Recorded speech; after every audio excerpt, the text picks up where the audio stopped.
Welcome to A Journey to Whole Woman Health, the podcast where science, mental health, and faith come together to educate, empower, and encourage women in every season of life.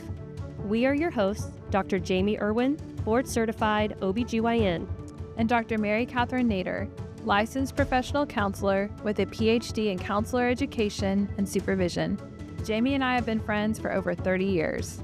Each week, we explore the intersection of body, mind, and soul, bringing you evidence-based medicine, meaningful conversations about mental health, and stories that remind us we're not alone on the journey. So take a deep breath, settle in, and let's begin the journey. Welcome back to A Journey to Whole Woman Health. Today, we are so excited to welcome Emily Youree to the podcast. Emily is the owner and CEO of Fort Worth Moms, a thriving community platform connecting thousands of women and mothers across DFW.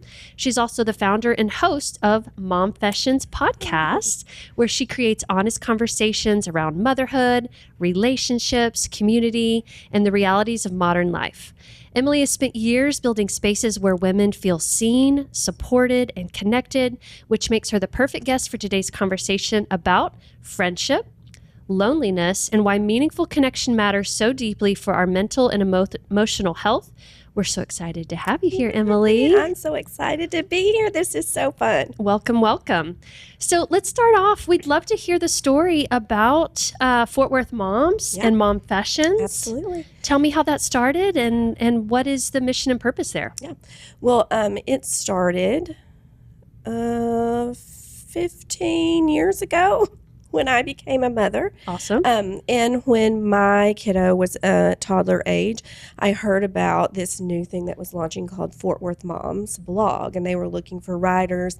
I had been in publishing kind of my whole career, and this seemed like a fun thing for me to kind of do for myself, because I was doing a lot of freelance work then. I was doing work for everyone else and was a really young mom, and I had that kind of isolation of the early days of motherhood. So I joined the writing team, and a few years later ended up taking over ownership of Fort Worth Moms, and then over the years we kind of acquired Dallas Moms and Collin County Moms. We launched Denton County Moms. And a few years back, we started a podcast called Momfessions. And the vibe of that is just an extension of what we do through our other platforms. And that is to be a spot where North Texas mamas can find really practical resources like where to go to summer camp, but also can find like support, encouragement, and community for like hard postpartum days or all the things that come with perimenopause, or what it's like to, navigate the school system. So Momfessions came out of that, where we want you to feel like you're listening in on two moms or a few moms talking about topics that we might not say in polite circles, or we wouldn't say as openly. So that's really like the heart of everything that we do, is wanting to be a safe place for all moms to find something that makes motherhood easier for them. And community. Yes, and community. Would you say women are hungry for community? Yes, we actually host over 30 what we call community groups, and that's a really fancy term for just Facebook groups. We have like regional ones if you live in a certain part of the Metroplex, and also topical ones, like for like adoptive moms of Tarrant County, for instance. We created these several years ago because we had done some smaller events, and I was surprised to see that there were several women who would show up to these events by themselves. They were being brave and had more bravery than I would at that stage of parenting, and they were showing up at these events in hopes to make a connection with another woman. And that was like my first sort of aha moment to realize that some of that isolation that I had felt, other moms were feeling it too, and they were putting themselves out there to try to find some community. And that's kind of where we created kind of an online version of that and have continued to host, events in different ways since. It's important. So important. I love that.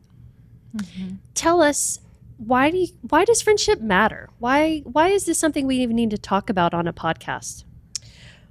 Well, I mean, it matters the same way it mattered whenever we were younger, right? We don't suddenly become an adult and, our maturity somehow negates our need for community and support. And I will often say to moms, particularly younger moms, who get caught up in this cycle of, am I enough for my kids? And we have this like crazy idea these days that enough means that we're supposed to be everything for our kids. But I will try to say that, that's not even the question we should ask. You don't have to be enough. Not even a question you need to ask, because your kids need you. They need siblings if they have them. They need grandparents. They need neighbors. They need people they know at the grocery store. They need friends. Yeah. And that continues to be true for us, I think, in adulthood. We don't live in a silo. We can't be in a healthy spot in a silo. Yeah, I agree for sure. And somehow I think, I don't know, I think we do have that mentality that as we age, we don't need friends the same way we did when we were young. What do you think, MK? I agree. Like I think I see it a lot with my patients that they enter this new phase of life as a parenthood or being a mom, and now it's harder to find friends sometimes because I need a friend who has kids about the same age or whose schedule is similar, and that can be really difficult. And also you're going through such a big transition that you need even more support than before. Yeah, and I think because, for a lot of women, having a family and sort of reaching that milestone in their lives is something that they have thought about for a while. And it does feel like a very pivotal mark. Yes. But somehow we never have really equated that, our friendships are also pivotal marks. Yes. Like we think of being able to buy a house, being able to have a secure job, being able to have children or have a partner of some sort. But in sort of that dream, a friend support system isn't something that we think about a lot. Yeah, our value and investment. I really think friendship is one of the most important things we can make time for or invest in, whether it's energy or, setting aside that time, because it really makes a difference in all aspects of our life. It does. I heard a recent podcast where the guest equated friendship as a whole pillar in and of itself of health. So physical health, emotional health / mental health, and then social health and well-being and friendship. And that is so true. It's true. And I pulled some facts and some stats. The doctor in me is coming out. So chronic loneliness is associated with increased risks of depression, anxiety, cardiovascular disease, dementia, and earlier mortality. We're more likely to die sooner if we're lonely. Some research compares the health impact of loneliness to smoking. Oh my goodness. Multiple cigarettes daily. That was shocking to me. That is. And strong social relationships are associated with improved longevity and emotional resilience. So I'm sure you see this. Yes, in for your sure. office, Well, and I'm Mary just thinking, when you have kids, there are some things that, yes, you can talk to your spouse about, and people feel like maybe their husband should be able to meet all those needs. They cannot. Right. No. We need to talk to other moms who understand, what we're going through, what it's like. It's so important. Yes. And I think it's different for women than men. I think there's something about us and our nurturing component in our DNA that we need to gather. Right. We need to gather, tend and befriend, and to help process through stress and challenges. So what advice do you give to moms about finding friends or developing friendships in motherhood?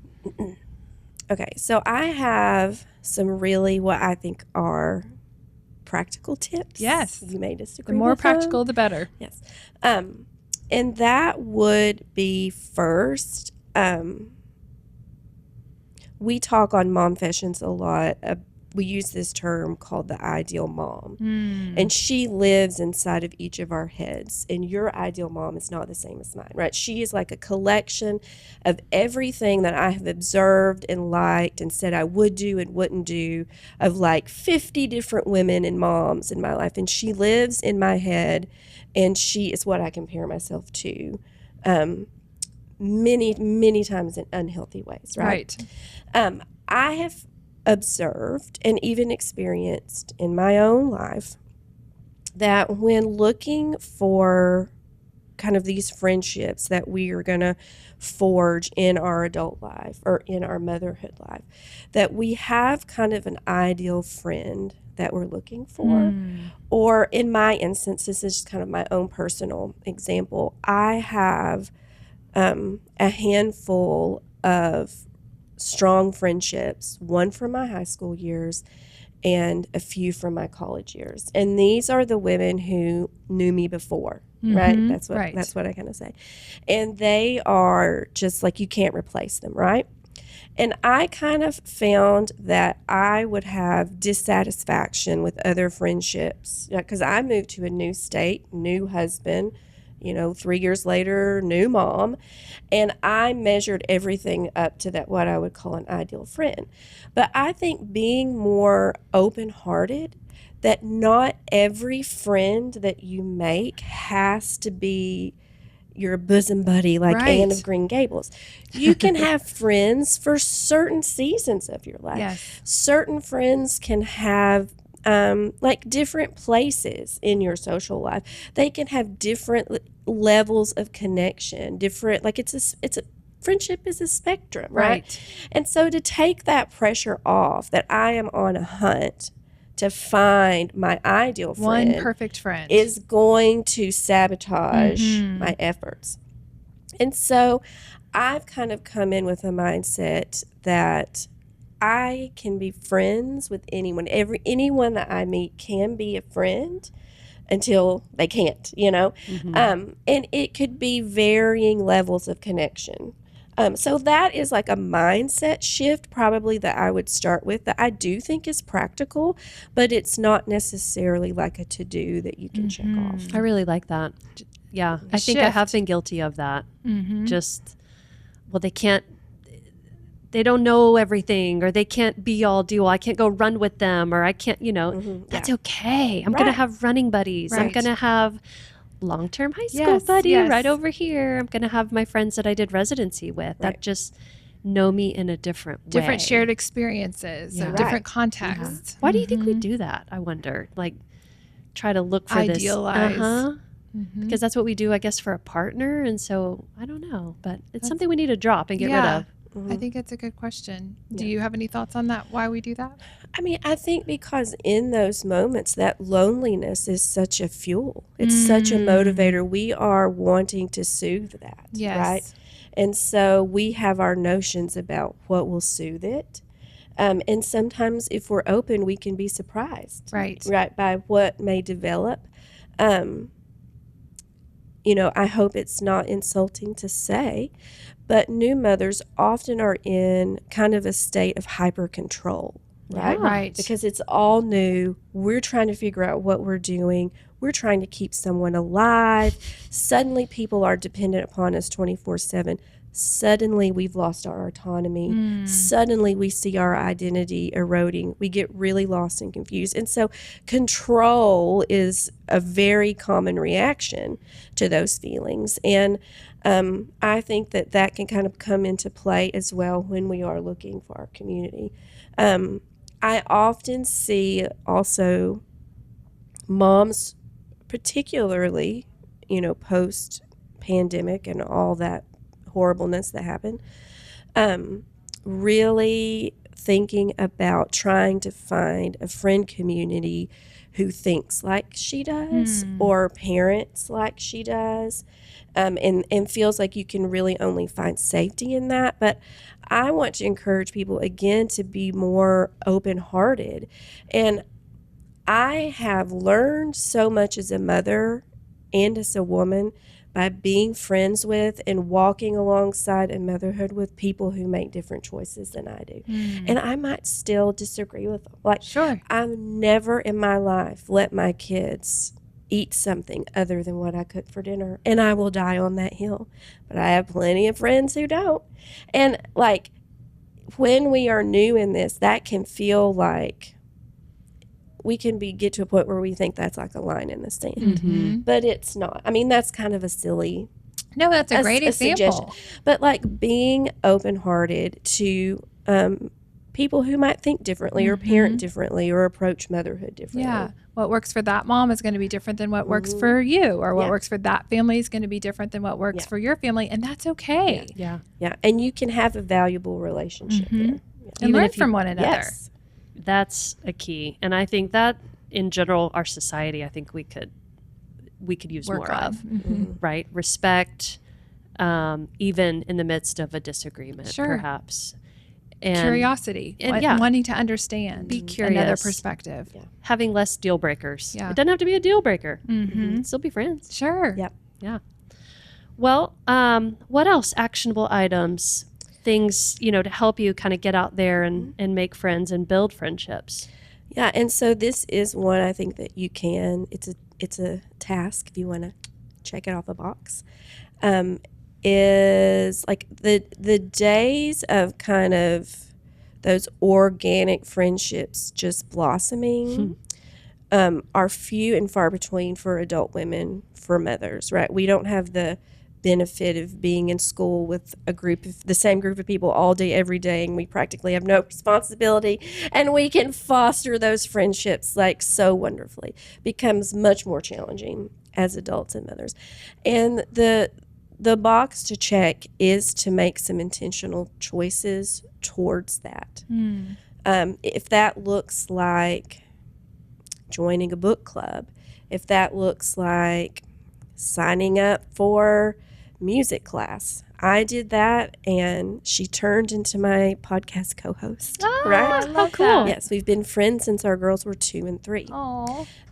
You can, talk to the parents on the sports teams where you sign your kids up for. You can put yourself out there into the world of the PTA.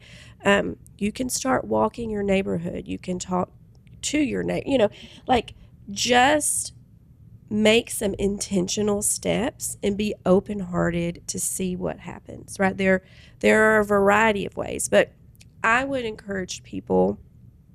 We have online community groups, but I would encourage people to also think of ways that you can make in-person connections rather than only relying on those online connections. And assume that the other person is looking for that connection as well. I think a lot of times we are afraid to step up or say something or introduce ourselves or ask, do you want to go grab coffee? But probably that other mom is just as hungry and desperate Yes, true. for Absolutely. a connection as you are. Correct. Yeah. I think all of us, if we were honest, would say we fall victim to I don't know if you call it jealousy or just the feelings that, gosh, Jamie, she has a lot of friends and I'm sure she doesn't want another one, or she, I'm not going to we make an assumption. Right. Look at her Instagram. She went out with some girlfriends for like drinks or dinner. She seems to have a support system. I'm lonely. Like I don't, all of us I don't even have to ask you. I already know that you felt that way. You felt left out. You felt isolated. You felt like everyone else has a group and I don't. Yeah. And that's just like, it's flat out not true. Right? Yes. Everybody it appreciates being invited to do something or being asked to go grab lunch. Right. And I think that, just taking the time to put yourself out there and offer can be huge just to start that friendship. Yeah. I think we have to be the one to initiate it. It's not just don't expect it to just fall in your lap and magically show up. It takes some work. It takes being vulnerable. It takes putting yourself out there and not being afraid. For those of us introverts, It's hard. It's hard. It is hard. And I think you just have to come to a point like, well, it's not going to be easy. Do I want to be lonely or do I want to go for it? Yeah, choose your heart. Choose your Being heart. It's lonely Yeah. to be hard. It's hard to be lonely. Yeah. And then it's hard to put yourself out there and be uncomfortable. Yeah, and putting yourself out there doesn't mean you have to sign up for 75 No. things. Pick one. Pick one. Yeah. Pick one, have an open heart, and see what happens. I've started talking some. I have 2 girls, 15 and 11, and I will randomly bring up, like, well, who do you think's cute, or, what kind of things do you think are important, like you're talking about in a life partner. And I've someone had said this to me, and I'm sharing it too with my girls, is that if this is the quality of the partner you're looking for, like, don't just think about you're trying to find this person, right, with all these qualities. What kind of qualities do you think that person is looking for, right?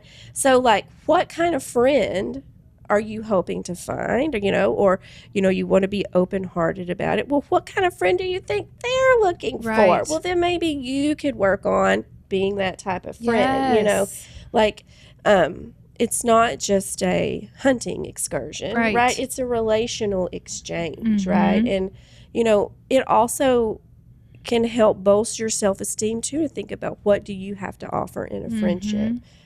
What can you bring to the table? How can you give generously? So let's just talk about that, practical things, because it might sound silly, but some women might struggle with that. But like, what are some practical things you can do to be a good friend besides like just saying hi? Like, would you ever want to go grab coffee, or would you ever want to go to lunch? Like, what are some other things moms can do? Yeah, and I think that really varies, because what is being a good friend to me might not be the same thing as being a good friend to you, and friendship is a spectrum. But I think just like basic social practices of showing interest in the other person. In motherhood particularly, do you want, the fastest way to my heart is to love my kids well, or to speak positively about my kids, or to notice my kids, like, it is pushing ourselves kind of out of that silo thinking of me and my kids and my family, and looking at the people around you, right? It's meeting a need that you might see. There are lots of ways that you can work at making that connection, sort of like maybe you cross all the way over the bridge, or maybe you just go halfway. Like, there are lots of ways I think that you can make those kind of outreach attempts. Yeah. I'm thinking of just like, I have friends in the neighborhood that it's just like, hey, headed out for a quick walk. Do you want to join? Yeah. There's no pressure. Like, I'm going, but if you want to join, come on. Right. Or like, do your kids want to come over to play? Do you need to go run some errands? Or I remember when my kids were little, hey, I'm headed to Target. Do you need anything? Yeah. It's Or you getting wanna those go. messages. Yeah. Or sending them, or let's go have chaos together with our Yeah. children at Target, get them some snacks, and, just, it doesn't have to be a huge ordeal outside of what your regular schedule is. Right. And, maybe the most generous thing you could do too is not clean out your car, Yes. not tidy up your house. Have them over for a play date and your house And is you- not picked up. Let's live real. Like, that is a great gesture Yes. to someone, that I am going to put a little risk here and just be real, and you're going to see our playroom, or you're going to see that we don't have a playroom, Right. or you're going to see the laundry on my bed. Okay. Like, I mean, that is Talk to them while you're folding the Right, laundry. Come that on is a over. I'm risk. folding laundry. Let's have some coffee. Yeah. Yeah. Break down the facade. Yes. Pull back the curtain. This is real life. Let's do it together. Yeah. Yeah. I had a friend of mine over to our home a few weeks back, and she was just kind of picking up something, was only going to be there for a few minutes, but we kind of chatted a second. And in the middle of all that, my oldest, who is 15, came in and made a crazy request about buying something on Amazon. Like, it was all just whatever. And she doesn't want to drop it. And I'm just like, I have to stop the conversation and be like, don't ask me again. you're not getting this, like, you know, whatever. And she just like exhaled and she was like, I feel so normal. Yes. We need And that. I'm like, yeah, like this is my real life and I have real human kids. Like, Yes. yes. Yes. Because we tell ourselves a story that everybody else has it together more than we do. That Right. ideal mom. Yeah. Yep. Yes. Mhm. She's not real. not true. She doesn't Yes. exist. Go home. Doesn't exist. Yeah. Well, and even having them over in the house not picked up and not apologizing for that, because the message that's sent is somehow it should be, but just saying, hey, come on in, Right. come on over, like, let's hang out. And that's okay. Yep. It doesn't have to be Pinterest perfect. Mm-hmm. Yeah. No such thing. Why do you think it's so hard? We've touched on it a little bit, but let's go deeper. Why is friendship so hard in adulthood? Well, it's just logistically challenging, first of all. Sure. Right? You know, there's all these memes and like jokes like, I miss you. Let's get together. How's November looking? You know, I mean, ha ha ha. That's kind of It's true, though. But I'll take November. Yes. You know, I mean, like, I'm okay with that. Just some, you know, acceptance of that. The spontaneity may not be, you know, something you can embrace as often in certain seasons of motherhood and womanhood. And then, you know, I also think there is a bit of, there's a bit of fear of actually being seen. We want to be seen. We get a pass when we're younger that we don't have it all together because we're younger. But then when we're 45, it feels scarier to me for you to know that I have laundry on my bed. But it's really scary for you to know that I struggle with anxiety. Or sometimes, you know, I can't get out of the bed, or sometimes I struggle with food. I mean, I'm like trying to think of like all these different things. All the things right? that we all struggle with. Yes, and all of them. Yeah, so bringing people into our lives, like into friendship, we're grown women, and we know enough that if we're going to do that, at some point, they're going to see our not togetherness, you know. And I think we have some kind of, you know, walls up about that, and also the feeling of being judged for that. Like, we're very quick to judge people who are different than us these days, who might not live up to our ideal mom standards, you know. Yeah. For sure. But if someone's going to judge you for those things, then they aren't the friendship that you need to be investing in, Right. you know? Because most moms or other people who are real with themselves and others, they're going to lean in even more, because they're going to say, I have that too. Yep. And then you have this common experience that you're able to share, which is huge. And then you feel seen and you feel supported, which is so helpful for both sides. Exactly. Mary Kathryn and I have been friends a long time, and I love our friendship. And it is so valuable when you do have this person you mentioned, like they know me before. Yeah. And that's just one of the many things I love about you, Mary Kathryn, is that we were 15 years old when we met. We naturally gravitated to each other. We share a lot of same interests, same values, similar upbringings. And I think when you have a friendship that has endured over many years, many seasons, many phases of life, many cities. Yes. We've, States. been long states. Yeah. I mean, y'all lived in Kentucky. You lived in Birmingham.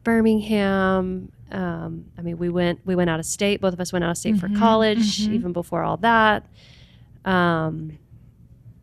It's really beautiful once the years really kind of stack up and you can look back and like, wow, look at this thing that has been built over time. But I will say you're so good at being the initiator. I think I can get lost in the chaos of my life and my career and my family and all the things like we all have. We all do. All the Yes, things are we not all unique do. to me in my life, but over the years, you've just been such a good initiator of reaching out. I think it's that eldest sister in you, and I'm the baby of the family. So I think that's just another reason, funny. we have gravitated to each other over all this time. But I I know I think that's what makes a great friend, is someone that pursues, Yeah. and I want to be more of that and do more of that. Mhm. And I think in my 40s now, like, I think I'm finally realizing that I just have to make that decision. Like, Yeah. if that's what I want, I just kind of like this podcast. Right. Right. We just got to We're do just gonna it. jump Just in and gotta do it prioritize it. and And I think figure it too, out. and as we've gotten older, like even our lunches, it's like, okay, before we leave, we're scheduling the next one. Yeah. Because we've got to have it on the calendar. Yeah. Like to your point you were saying earlier. There like cannot prioritizing be it. that spontaneity. A lot like in our marriages Right. and in You gotta intimacy, plan it. right? Yes. Like, we know sex is not just Scheduling going to it. happen. Yeah. You got to plan the sex. Yeah. You just got to plan. That's what adulting is. Adulting is planning. A master calendar. This is what it is. But figuring out what are our priorities and being intentional about making that time for it. I think I want to say too that, I don't want anyone listening or watching this to feel like this is something they have to add to their to-do Right. list, or something they should feel guilty about, like not being the pursuer or anything like that. Because at different points in your life, you will have margin, So true. less margin. Sometimes you will need greater support than other times. And the point of my conversation is not to say that if you don't have a full-fledged social circle Right. at every point in your motherhood journey, Yes. somehow you're not healthy and you're not doing it right. That is not what I'm saying, right? Yeah. There may be very reasonable, healthy times that you need to pull back, and that friendships just can't be on top of the priority list, and that is That's okay. okay. Yeah. But if you are in a position where you are feeling more isolated, or it is like you said, it's something you want, that's also okay too, and you can do something about it. Mm-hmm. Yeah. There's freedom there. There's freedom. No pressure, freedom, and being aware of it, and being aware it really can add to your life. Yes. It shouldn't be something that takes away, or that's a burden or a stressor, but gosh, it can enrich, it can bring fulfillment, it can make us healthier. Yeah, for sure. I just think of relationships and friendships as probably one of the most valuable things. You cannot buy it. You know, like you can't buy those years. You can't. What can you spend on that? And we put so much emphasis on tangible things, material things, but relationships, to me, like that's the most valuable thing you can have in your life. I agree. Emily, what are your parting words? What do you want to leave with our listeners? Parting words. I think that something I would like to say is, we talked a lot about those like person-to-person external relationships, but sometimes in that loneliness or in these struggles to kind of find, quote unquote, your people, that you have forgotten to be a friend to the most important person, and that is yourself. So you can think about friendship in that way too. Yeah. Of being a friend to yourself, of being kind to yourself. Sometimes I will examine my own internal thoughts and say, would I say that to my girls? Would I put that expectation on them? Would I want them to put that expectation on themselves as mothers? Almost always the answer is no. Yep.